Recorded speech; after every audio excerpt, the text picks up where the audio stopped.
আসসালামু আলাইকুম এভরিওয়ান। এই যে বাড়িটা আপনারা দেখছেন, এই বাড়িটা করার জন্য খরচ হয়েছে 12 লক্ষ টাকা। এটি হচ্ছে 4 বেডরুমের একতলা বাড়ির ডিজাইন। বাড়িটার দৈর্ঘ্যের দিকে জায়গা লেগেছে 38 ফিট, প্রস্থের দিকে জায়গা লেগেছে 33 ফিট। যদি আমরা স্কোয়ার ফিটে হিসাব করি তাহলে আসে 1254 স্কোয়ার ফিট। যদি আমরা শতকে হিসাব করি তাহলে আসে 2 শতক 87 পয়েন্ট। যদি আমরা কাটা হিসাবে কনভার্ট করি তাহলে আসে 1 কাটা 74 পয়েন্ট। বাড়িটা খুবই অল্প জায়গার ভিতরে অসাধারণ মানের এই বাড়ির ফ্লোর প্ল্যানটি সাজানো হয়েছে। তো এই বাড়িটির যে ছাদটি আপনি দেখছেন ঢালাই হয়ে গেছে, এটা হচ্ছে আন্ডারগ্রাউন্ডের ছাদ। এর নিচে হচ্ছে আন্ডারগ্রাউন্ড এবং উপর তলাতে আমাদের বাসা বাড়ি হবে।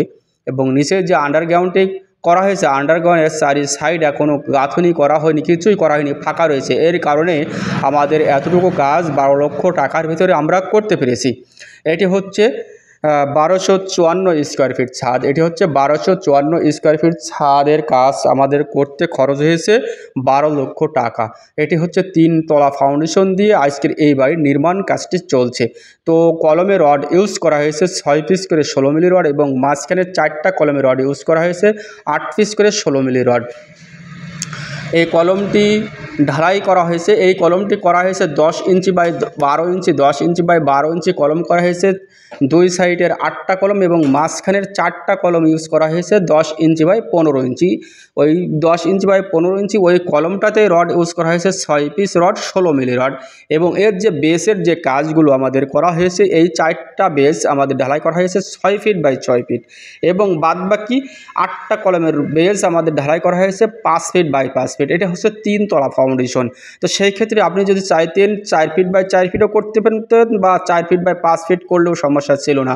তো এটা হচ্ছে সিঁড়ির রুম। সিঁড়িটা দেওয়া হয়েছে বিল্ডিংয়ের একবারে এক সাইডে। তো সিঁড়িতে যেভাবে কাজ করা হয়েছে, আসলে এইভাবে আমরা কাজটা করব না। সিঁড়ির নিচে আমরা গাঁথুনি করে নেওয়ার পরে আমরা সিঁড়িটা করব। অবশ্য এই ভুলটা আমরা করব না। সিঁড়ির এই গ্যাপটা গাঁথুনি করে নেওয়ার পরে আমরা সেইটা করব, তাহলে আপনার সেইটা অনেক মজবুত হবে। এবং এই যে বিল্ডিংটি আপনার কলমটি করা হয়ে গেছে, অবশ্য এই কলমের খোলগুলো সম্পূর্ণ গাঁথুনি কমপ্লিট করে নেওয়ার পরে আমরা ছাদটি করব। সেই ক্ষেত্রে আপনার বিল্ডিংয়ে খরচ সেভ করতে পারবেন এবং বিল্ডিংটি অনেক মজবুত হবে। খরচ সেভ করে অনেক মজবুত একটি বিল্ডিং আপনি করতে পারবেন। তো এই সিঁড়ির যে গ্যাপটি দেখছেন, এই এত লং সিঁড়ি আপনার বিনা গাঁথায় কখনো করবেন না। এই ভুলটি কখনোই করবেন না সিঁড়ির ক্ষেত্রে। দেখেন, একটা বিল্ডিংয়ে সবচেয়ে মজবুত করতে হয় সিঁড়ি। এই সিঁড়িটার স্ল্যাবটা অন্তত মিনিমাম 6 থেকে 7 ইঞ্চি রাখবেন। তো এই বাড়িটাতে 4টা মাস্টার বেডরুমের উপরে আজকের এই বাড়ির ফ্লোর প্ল্যানটি করা হয়েছে। পাবেন হচ্ছে 4টা মাস্টার বেডরুম, একটি হচ্ছে দুটি টয়লেট, একটি কিচেন এবং একটি ড্রয়িং কাম ডাইনিং এবং সিঁড়ি।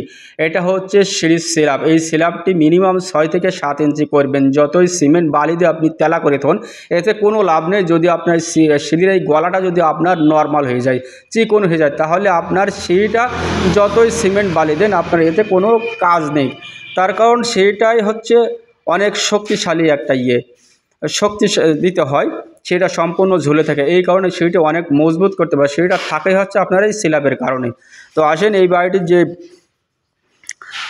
কাজগুলো করা হয়েছে টোটাল মিলে আমাদের যতটুকু কাজ দেখছেন, এতটুকু কাজ করার জন্য আমাদের যে রডের প্রয়োজন হয়েছে টোটাল মিলে বেস থেকে উপরে কলম পর্যন্ত আমাদের রড ইউজ হয়েছে 6000 কেজি। 6000 কেজি রড ইউজ হয়েছে টোটালে। এবং পিকেটে খোয়ার জন্য ইট লেগেছে, খোয়ার জন্য পিকেট লেগেছে। টোটালে আমাদের এতটুকু কাজ করতে খোয়া লেগেছে আমাদের 16,000 ইট লেগেছে। 16,000 পিকেট লেগেছে। টোটালি আমাদের বালি ইউজ হয়েছে 1000 ফিট এবং সিমেন্ট ইউজ হয়েছে 400 বস্তা।